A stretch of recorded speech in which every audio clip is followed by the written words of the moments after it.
All right, hello everyone, and thank you for attending this joint venture between the Connecticut State Historical Record Advisory Board, Conservation Connection, and the Connecticut Legal Museums. All of this help was a grant from the National Historic Publications and Records Commission. Yankee and Ingenuity meet the organizations to help support your archival projects on Shoestring. It's a highly collaborative effort from all of us, and we hope that this presentation will help you in the years to come. I'm Meg Corinne. I am the archivist at Yale Center for British Art, and I have previously worked at both the Garden Museum and the British History Center. I have been on the State Historic Record Advisory Board for a little over 2 years. Hi, everyone. I'm Linda Hocking. I'm the archivist for law collections at the Yale Law Library. I previously worked at the Litchfield Historical Society, and I've been a member of Connecticut SHRAB for quite a while, since 2009. All right, next slide.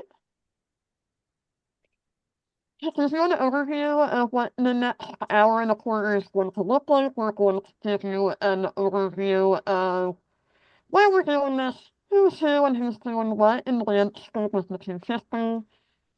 Something about your archival material, considerations for programming and exhibitions. And then we're going to get into breakout rooms, have some good discussion, and then we will come back and share out what we discussed. The information portion of this presentation will be recorded and distributed following the event, along with additional links and support. Next slide. So before we dig into everything, I want to really address two essential aspects that this presentation came out of: capacity and clarity. All cultural heritage institutions are asked to do a lot with very little across the board, and I think that for us that has been true, especially since 2020 onward. We already have a lot to do. We are stretched thin. We often have very little financial or staffing support to get it all done. And then the expectation of a large anniversary like the 250th commemoration can make an already existing overwhelming workload feel impossible. And we don't want that to be the case. That leads to the other part of where we're coming from business, and that is clarity. Connecticut's cultural heritage network is very strong, and that means that there are many means of support. However, sometimes that also means that who should be going to for what can look to get a little bit hard to decipher. That's why we've asked all of the major players in the 250th to come in and explain the role that they play and what resources that they can provide. So with that said, is Cindy here yet, or do we want to pause the 250 commission and go from there? Joanne, I'm speaking as loud as I can. So if Cindy is not here, Cindy, go for it. Yeah. Hello, everybody. My name is Cindy Tolosa. I'm the project manager for the 250th Commission, and I work here at Connecticut Humanities.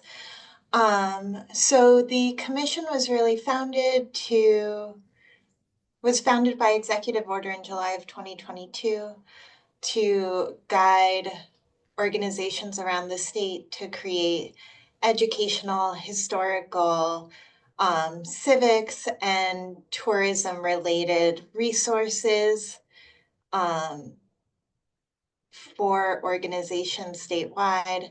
The commission, through that mission, has decided that their role and what they're hoping the legacy of the 250th here in the state will be really around accessibility and ensuring that folks that residents statewide will see themselves in this commemoration and will also see it as an opportunity to engage with the history of Connecticut, the communities in which they live, and really be proud of Connecticut and what it is. So that is an aspect of that in terms of tourism and the rich heritage that we have here in the state. The commission's role is largely in organizing the thematic elements of the 250th commemoration in Connecticut, and then really convening different organizations. As part of that, we have started an affiliate program that organizations can nominate themselves to on a monthly basis. And as we move forward, we'll be having quarterly gatherings of those affiliate organizations, and that is open to both nonprofits and for-profits in Connecticut that are doing any kind of work that ties into the commission's 4 themes. The 4 themes that the commission has set forth are doing history for the common good, power of place, and telling inclusive stories. And so those 4 aspects tie into both history and civics, which they felt really strongly that they want the commemoration here in Connecticut to recognize, but also looking at history and finding what those stories are that have been less told in the past and making this an opportunity to put those at the center of our state story, and celebrating the unique aspects of all of the different places within Connecticut as part of this commemoration. And then finally, we are working with the Office of Tourism to promote events, programs, initiatives, exhibitions that are happening statewide over the next 2 to 3 years tied into this commemoration. As of right now, we have a calendar on the 250th website that makes it possible for organizations and people doing events to submit events on that calendar. We will be migrating that over to CT Visit, which will facilitate the Office of Tourism really promoting 250th events and doing campaigns around the 250th as we move forward. And we'll be sharing more about that in the coming months as we're able to bring that to fruition. So if folks have any questions, you're always welcome to reach out. info@ct250.org, and we try to get back to folks as quickly as possible.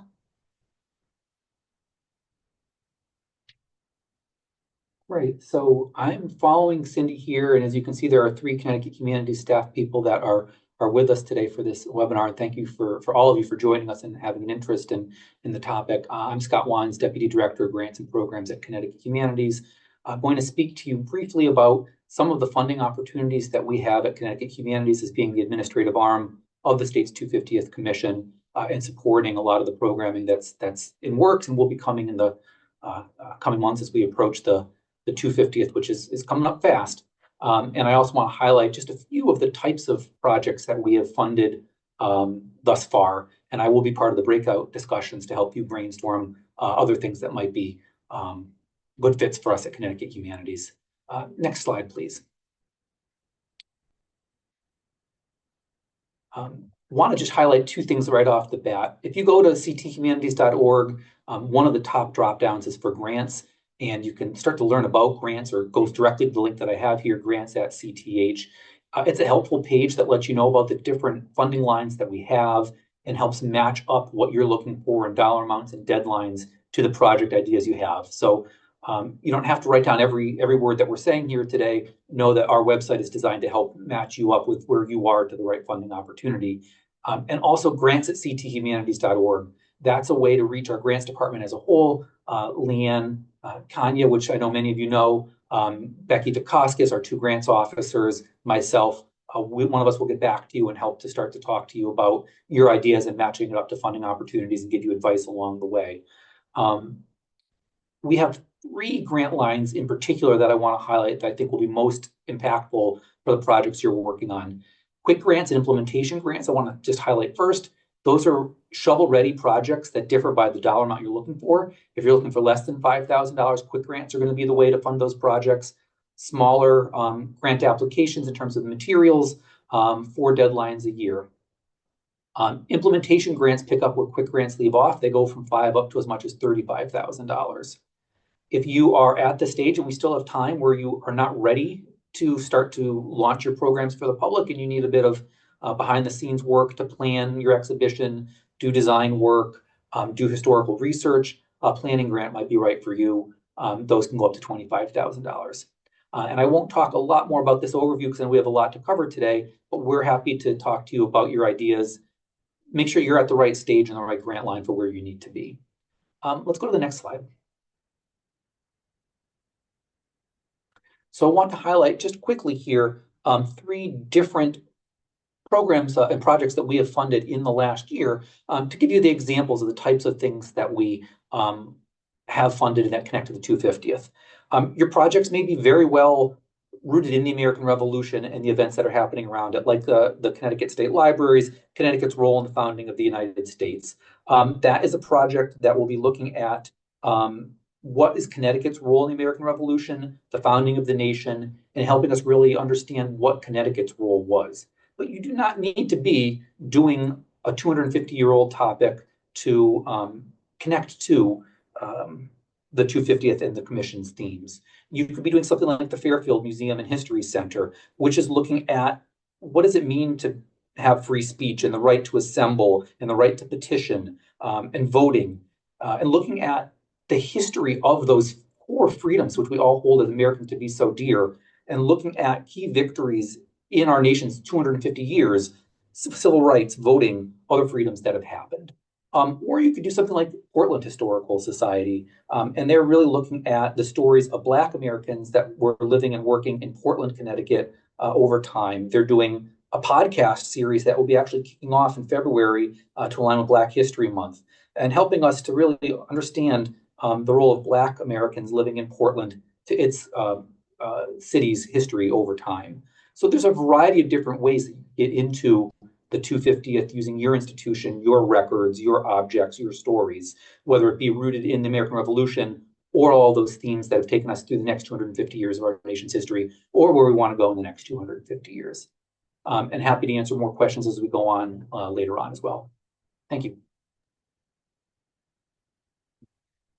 Hi, everybody. I'm Amherst Williams. I'm the Executive Director of the Connecticut League of Museums, and I am also on the America 250 CT Commission as the chair of the Community and Organizational Engagement Subcommittee. So I wear both of those hats. Today, I want to talk a little bit about some of the resources that the League has and is planning on rolling out over the course of, between now and, when we're doing all of this 250th stuff. So we're the State Museum Association. We're a membership organization serving museums and collecting institutions of all stripes across the state and all sizes. We primarily offer resources, programs, and training through virtual programs like these, through in-person workshops, and through informal gatherings that help connect both organizations and individuals. I think especially as we have emerged from the pandemic, we have really had that hunger for getting together and talking with one another, both in these virtual spaces where we can connect across larger geographic distances, but also gathering together in person. And that is one of our priorities for the year ahead, is to create opportunities for different organizations and individuals to come together, make plans, collaborate. We also offer publicity for our members' events, whether they're 250th related or not. But as I know, many of you have projects in the works or programs that you are already planning in the run-up to 2026. And members can send any events that they are hosting to John Kozak, our communications manager, at info@clho.org. And those will go out to our entire mailing list in our monthly events newsletter. We also run a digital project called Connecticut Collections, which you can access at ctcollections.org. This is a digital collections management system that we offer as a fee for service to our members, but it also serves as a public collections hub for institutions across the state of Connecticut. So organizations that are using Connecticut Collections as their collections management system can choose to make portions of their collections public and searchable on this portal as well. One of the things that we are planning on doing between now and 2026 is beefing up some of the gallery and collections features of the Connecticut Collections website so that organizations can create their own 250th related galleries, online exhibitions, and other things like that. But I also highly recommend it, even if you're not a member of either the League or Connecticut Collections. It's a great research portal and tool for uncovering different materials that are held in institutions across the state, institutions of all sizes and types, that may relate to the projects that you're working on. If you're developing an exhibit, it can be a great way for finding objects that you might want to, borrow from another institution and building some of those connections among organizations across organizational size and discipline. And I also want to highlight our annual conference, which happens the first Monday in June. So this year it'll be taking place on the 2nd of June. Our call for sessions has just gone out for that. And the theme this year is, oh my goodness, sorry, I've been on vacation for 2 weeks and I still haven't gotten home yet. So it's not like right in the top of my head. Oh, well, go to our website. Everything is there, clho.org. We'll be hosting some gatherings in between now and early February for folks who have ideas about conference sessions or might want to get some inspiration or connections with other folks. And I expect that, while there are a number of different conferences happening between now and June that are more specifically related to the semi-quincentennial, I expect there will also be SemiQ content at our thank you, Diane. Reinvention and Resilience in Uncertain Times is the conference theme this year. And that call for sessions is live until, I think, very early March. So I hope to see you at some of our brainstorming sessions in the coming weeks. And if you have any questions, either about the Community and Organizational Engagement Subcommittee of the Commission or the work that the League is doing to offer programming and support to our members and constituents across the state in the run-up to the semi-quincentennial, please feel free to reach out to me. Thank you.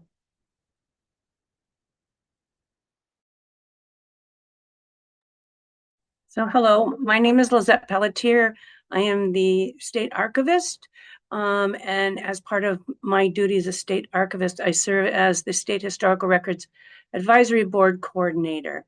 The Connecticut State Historical Records Advisory Board is made up of records creators, managers, users, and repositories that hold historical records. They can be either very small collections, they can be large collections, they can represent different groups and organizations. And we are interested in promoting expansion of preservation and access and to allow people to discover Connecticut's historical records.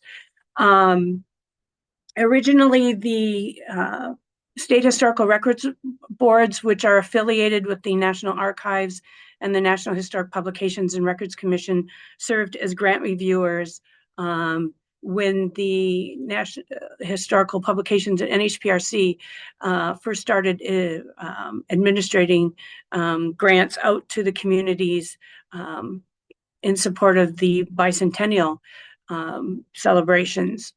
Now there's been reformulating the grant programs. We can actually get some funding as a board, and that is supporting our re-grant programs. We have done training and education through workshops on a wide variety of topics.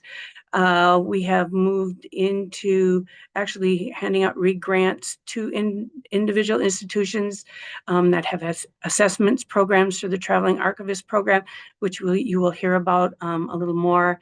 And we serve as a advocate for cultural heritage programs, sharing information and resources, writing letters of support, giving testimony before the legislature and other various activities.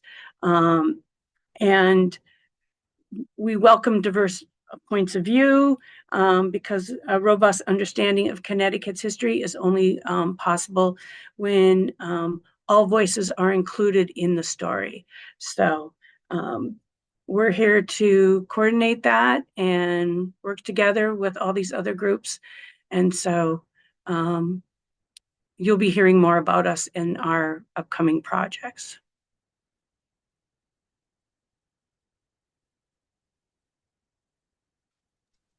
Good afternoon, everybody. I'm Kathy Krokovarda. I'm the Director of Conservation Connection, which is a program based out of the Connecticut State Library. We are entering our 16th year as a program, so we're really excited to share with you the work we've done and the work we're continuing to do.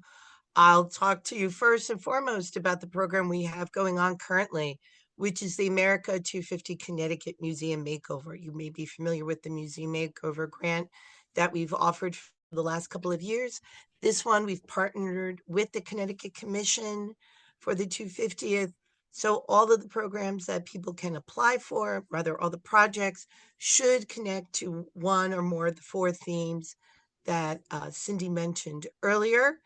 There is still 8 days to apply for this grant. It's due at 1 minute before midnight on January 22nd. We're running out of time for me to read drafts, but I am happy to talk to you and brainstorm about your projects. This is probably the project with the soonest deadline where you can get in if you have an idea for a project to start working on America 250. I'm also manage the collection assessment grant, which is funded through the Connecticut Humanities and provides free half-day site visits to cultural heritage organizations throughout the state, along with a written report of observations and recommendations by museum and archive professionals.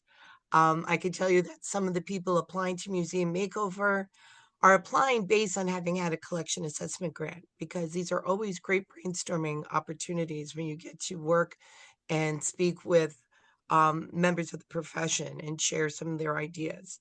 We offer programs both in person and online, such as this Zoom meeting on museum and archive collection care, improving access to your collections. Conservation Connection is actually the program arm for what Lizette was just describing for Connecticut SHRAB. So that includes both the Traveling Archivist program, which has gone out to more than 150 institutions throughout Connecticut to help them care better for their archives, training webinars, which you can find recordings on our website, which is at the bottom of the slide, and on our YouTube channel. I encourage you to keep following the Conservation Connection website, because that's where you will find information and postings on these archive-related programs, such as the one that Meg and Linda have produced for today. This is a follow-up to our first program that we had in person at the Greenwich Historical Society in October. And we're going to keep offering programs based around archives to help you support using the original materials and records you have to tell your community stories about their experiences with the revolution and how the Revolutionary War themes and the beginnings of independence in America carry on through our 250 years of history. If you have any questions at any point, please feel free to contact me. Thank you to Amers and the gang for putting the links for Museum Makeover in the chat, and they're there for you to look at. Thank you. Thanks, Kathy, and thanks to all of the presenters who came today. I hope that this gives you all a much clearer understanding of what organizations are out there to provide help and support. Meg and I have some additional thoughts to share with you now about how you can use your archives collections effectively in the 250th programming that you plan. So Meg already spoke about limitations of capacity. We all need to make the most of our work. So try to think about what you've already done and what you can build upon by tweaking text or by spending another hour here or there on research. We'd also encourage you to think beyond the war. The 4 themes that the commission came up with that Cindy already spoke about are pretty broad, and they allow a lot of latitude to encourage broad participation. And I think if you look back to those the grants that Scott mentioned, you'll see that they're pretty broad support there for a wide variety of ideas. And also, we'd like you to remember that the Revolutionary War was not fought in a year. The war spanned until 1783. So you have several years to come up with ideas and plans and programs, and you don't need to have it all done right now, and you don't need to wrap up your commemorations or events by 2027. If you have collection highlights that fit the theme that you've already described, look for related materials that you can group them with. This will be a lot less work than starting from scratch, and it will build upon what you already know. You can use these groupings for exhibits, social media, blog posts, press releases, or think about going on a podcast. We know there are a couple of good history podcasts in our state, so see if you might be a guest on one of them, or start your own.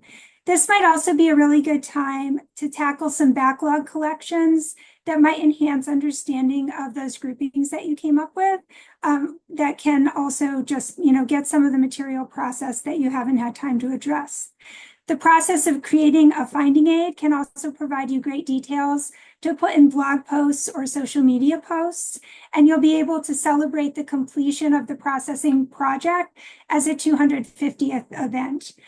Brian Stevens is here today. He's a SHRAB member, and he manages Connecticut's Archives Online, which is another great resource where you can, if you aren't already signed up, Brian can help you sign up to contribute your finding aids there if you don't already have a finding aid database. So we think that you should also be prepared for calls you're going to get about people who want to donate papers and or artifacts to your institution. There are some great suggestions here on the slide for how to handle that. But we think the one you really need to think about is having a clear policy that you can point your potential donors to. Because if something is outside of your collection scope, if you have it written down, it's really understandable for them to see why you're going to say no. It's really also helpful if you can offer your donors an alternative organization that might be willing to take the thing that they're offering.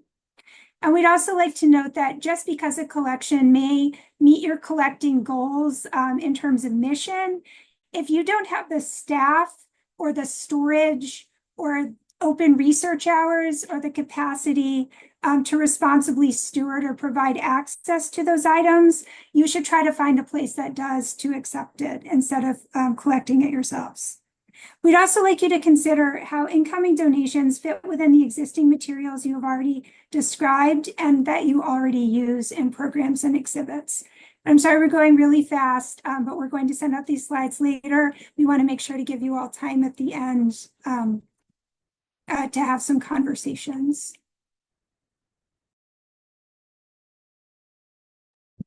All right, next slide. All right, let's talk about programming in exhibitions. Next slide, everyone's favorite.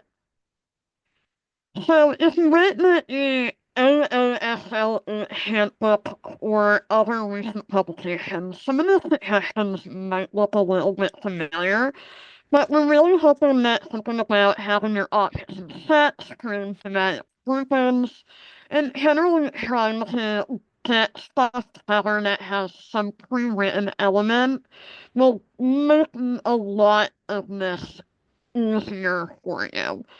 So there is a show and tell component, or the show and tell idea plays really well with the idea of object groupings that we just discussed. It also provides you an opportunity to talk about new research that you have conducted, or even reuse old text in a new format. You can pick a theme and invite your local public to come in and present personal items a la Antique Roadshow. For those of you with online catalogs, another approach could be asking people to send in the items that they want to hear about the most.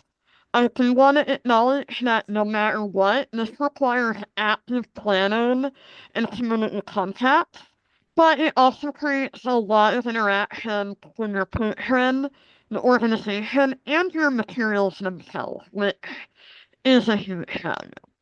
Of course, there's always webinars, virtual programs, and lectures in the event format that we're all familiar with. You can zoom it to specific parts of your collection, or if you're feeling really ambitious, you can try to partner with other local organizations, which might impact the amount of speaker honoraria that you can pay for.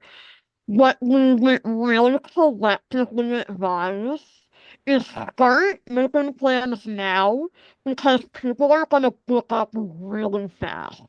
And again, don't just focus on 776. For those of you who already do school programming, assume right now that you're going to be asked to provide 250th related tours and field trips for students in advance of the next 2 school years. If you have teacher contacts, probably now and over the summer is the time to start being in touch and figuring out what you need to do. If you're thinking about, hey, maybe this is a great time to start school programs, this is also probably the right time because this is very labor-intensive work. This is something that you can probably discuss in breakout rooms, or if you think this is a webinar session that you would like to have separated out, please leave us that feedback on the survey and send it out later. Next slide. Panel exhibits, which is to say poster-sized prints and above, are ways to take advantage of existing text and research that you already have and create something new. This can be as low effort as creating a bunch of 24 by 36 posters that you attach to a wall with command strips. Or maybe take advantage of other stamps and maps. You can use an online template service like Canva to achieve a professional finish without relying on a graphic designer, although I would certainly consider doing so and supporting a local business. It also gives you a chance to find a network of places where you can put these panels that might not have to be your institution. Where you have local contacts is the best place to start. If you have a friend in the local parks department, maybe give them a nudge and maybe you can get some additional funding for water police signage. So, and again, this really is another way that there is an emphasis on community and collaboration with the 250. For those of you that do cemetery tours or walking tours, consider the spaces on the routes that you already have in place. You probably already know your routes pretty well. Ask yourself, are there maybe 1 or 2 points where you can update existing information that with ideas or concepts that explicitly align with the themes of the 250. As an example, is there a local civil rights leader buried on the premise? Is there a colonial era family that you can point to? And don't feel compelled to make a wholly new course from scratch. Update as you go and, do a slow rollout. Test stuff out. See what people respond to. Alright, next slide. Alright, so traditional exhibits and updating and incorporating and then making brand new and then I'm done. To begin, there's always an option of updating your current exhibits and incorporating the 250 into them. If you have current exhibits who are already planning to install one that will last into 2026, ask yourself if there are ways to address themes or include material that connect to 250. Are there existing objects in display cases where you can just update a label and make a connection? Swap out maybe 1 or 2 items. This is one of the reasons that we're coming back to creating groups and groupings of items again and again. Moreover, are there creative connections that you can make? Are there relationships that you can tease out that makes an exhibit more unexpected and exciting? This makes it more exciting for an audience, so I never realized that there's that connection, but that's really cool. For those of you who are making new exhibits for the 250, please let me emphasize that using your established workflows, don't overcomplicate stuff. You know what works best. Think thematically about your collections and not just that 776 speed. Remember that your larger area might have useful material and you can make loan requests or even create facsimiles. Your neighbors may be intending to use an item in an exhibit, but this also means you can talk with your neighbors more. Think about sets of items that have clear themes and use them as building blocks. Next slide. Linda, I think this is from you when they're on out. Okay, so just while you're continuing to develop a plan, there are people in organizations around the state also continuing to work on ways to help. So Andy Horowitz, who is our historian, is developing a set of shareable exhibit panels that institutions can integrate with their own labels, documents, and artifacts to create low labor exhibit options. So I'm sure you'll be hearing more about that. That's all the information we have on that right now, but keep your eyes out for it. So we all have a lot of ideas and really no shortage of board members and community members who want to share more ideas with us. But before you race into something, please take the time to evaluate it. Think about whether you have enough staff to implement it, whether your organization can afford the associated costs, consider the financial impact, the impact on your existing responsibilities, and whether there are things you can set aside to make room for whatever the new thing is, and think about the long-term impact on your collections.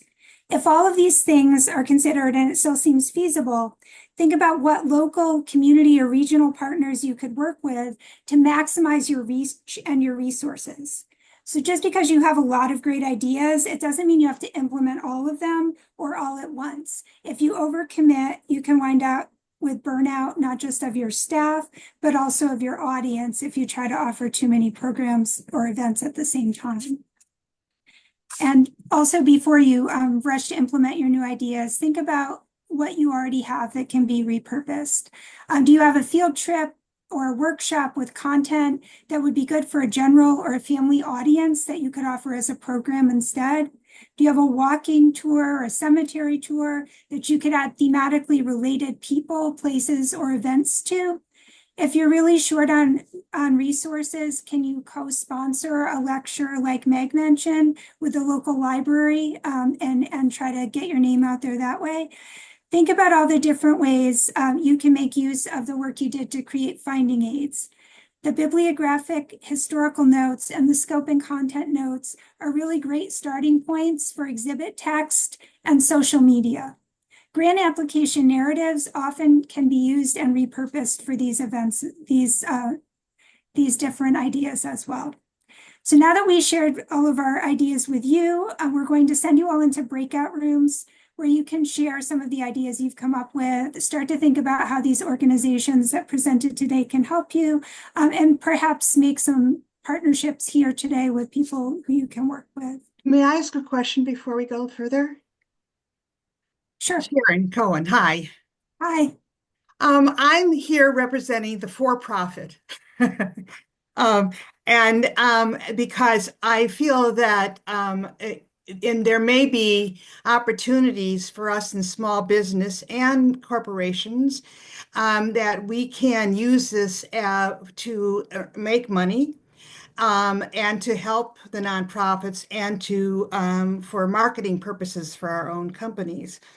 So I was wondering if there is going to be a group perhaps of profit people who are looking at this from a profit standpoint that we could talk to one another. I mean, for example, maybe some of the organizations need a graphic designer or a writer to finish and they have grant money for that, but they don't have somebody on staff to do it. Or I'm an author. Perhaps I could write another book and I could give some of the proceeds to the organizations that sell my book. We could split the proceeds. Or there are large corporations that may want to do something major and don't have the staff, and they might hire small freelance people. So I'd like to see if there is a way of broadening this, not just to the to the nonprofit, but how the for-profit could work as well. I'm wondering if maybe someone at Connecticut Humanities would want to speak to this. I feel like there used to be a list or a directory of consultants. So maybe people like authors or graphic designers, but this is sort of the for-profit is sort of outside of my wheelhouse. Yeah, I heard so it mentioned earlier, so that's why I think that. Yeah, Yeah, Connecticut Humanities site has don't want to lose breakout room time. Yeah, just really quickly, I'll say that we have some affiliate organizations who are for profits, so you'd be welcome to join that group of folks. We're also reaching out to for profits to serve as vendors for the 250th conference in 2 months' time. So if you join the 250th mailing list, you'll see some of these opportunities, and feel free to send us an email if you have any more questions and we can talk further. All right, we are going to go into breakout rooms, and we can end the recording. There will be at least one of our presenters in your room. There may be two. We can go to the next slide with the actual questions.